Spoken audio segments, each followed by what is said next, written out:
நினைக்காத. ஃப்ரெண்ட்ஸ், நம்ம இன்ஸ்டண்ட்டாக ஈஸியாக ஊற வைக்காமல் ஒரு மோர் குழம்பு செய்யலாம். எப்படின்னு பார்க்கலாம். அதுக்கு ஒரு மிக்ஸி ஜார் எடுத்துக்கோங்க. ஒரு அரை மூடி தேங்காவை கட் பண்ணி வச்சுருக்கேன், போட்டுக்கலாம். சீரகம் ஒரு ஸ்பூன் போட்டுக்கலாம்.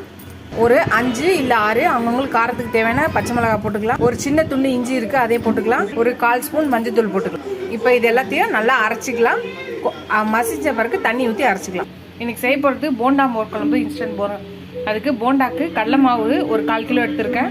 கொஞ்சம் சோடா மாவு போட்டுக்கலாம், அப்போ சோடா மாவு, பச்சை மிளகா ஒரு 2, கருவேப்பிலை கொஞ்சம், வெங்காயம் தேவைன்னா போட்டுக்கலாம், இல்லைன்னா பரவாயில்ல. நான் பாதி வெங்காயம் அரிஞ்சு போட்டிருக்கேன். இதுக்கு தேவையான உப்பு எல்லாத்தையும் மிக்ஸ் பண்ணி கொஞ்சம் தண்ணி தெளித்து போண்டா மாவு பதத்துக்கு பிசைஞ்சிக்கலாம்.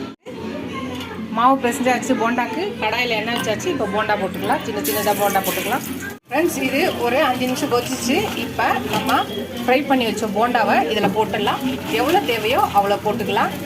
இதை வெறுமனவே நம்ம போண்டாவை சாப்பிட்டுக்கலாம். இப்போ போண்டாவை போட்டாச்சு. இதோட ஒரு 5 நிமிஷம் கொதிக்கட்டும். நம்ம கொதிக்க வச்சோம். 5 நிமிஷம் போண்டா போட்டு ஊறிடுச்சு. இப்போ தயிர் ஊற்றிக்கலாம். தயிரை ஊற்றி ஒரு 2 நிமிஷம் கொதிச்சா போதும். நம்மளோட மோர் குழம்பு ரெடி ஆகிடும். பார்க்கலாம். இது கொஞ்ச நேரத்துலேயே கட்டி ஆகிடும்.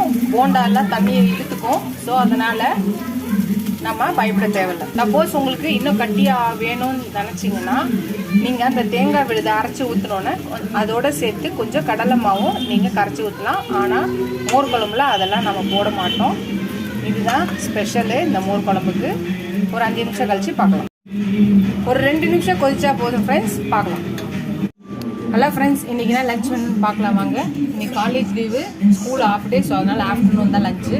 காலையில் பார்த்தீங்கன்னா இட்லியும் தேங்காய் சட்னியும் செஞ்சேன், அதை போடலை. ஸோ ஒயிட் ரைஸ், இன்றைக்கி லஞ்ச் மெனு ஒயிட் ரைஸ்.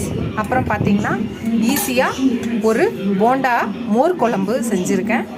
அப்புறம் பார்த்தீங்கன்னா அதுக்கு தொட்டுக்கு காரசாரமான ஒரு சேப்பங்கிழங்கு ஃப்ரை பண்ணியிருக்கேன். அப்புறம் ரசம் வச்சுருக்கேன். அப்புறம் தயிர் இருக்குது. போண்டா மீதி அதில் போட்டது கொஞ்சம் நிறைய வச்சுருந்தா பசங்க சாப்பிட்டாங்க. மீதி இருக்கிறது இதுதான். பசங்கனாலே அப்படி தானே, செஞ்சோடனே வீட்டில் இருந்தாங்கன்னா கடகடன்னு சாப்பிட்ருவாங்க. ஸோ இன்றைக்கி ஸ்பெஷல் எங்கள் வீட்டில் பார்த்திங்கன்னா மோர் குழம்பு. என்னோடய ஃபேவரட் பார்த்திங்கன்னா மோர் குழம்பு தான். அதுலேயே ஒரு டிஃப்ரெண்ட்டாக இருக்கட்டும்னு இந்த மாதிரி மோர் குழம்பு ரெசிபி போட்டிருக்கேன். என்னோடய ஸ்பெஷல் மோர் குழம்பு ரெசிபி ஒரு நாள் போடுறேன், பாருங்கள். இந்த வீடியோ உங்களுக்கு பிடிச்சிருந்துச்சுன்னா லைக் பண்ணுங்கள், ஷேர் பண்ணுங்கள், கமெண்ட் பண்ணுங்கள். ஃபஸ்ட் டைம் இப்போ தான் பார்க்கணுன்னா சப்ஸ்கிரைப் பண்ணிட்டு பாருங்கள். ஃபுல் வீடியோ பாருங்கள். உங்கள் ஃப்ரெண்ட்ஸ்க்கு என்னோடய சேனலை ஷேர் பண்ணி சப்ஸ்கிரைப் பண்ண சொல்லுங்கள். எனக்கு சப்ஸ்கிரைப் பண்ணுங்கள், என்கரேஜிங் பண்ணுங்கள்.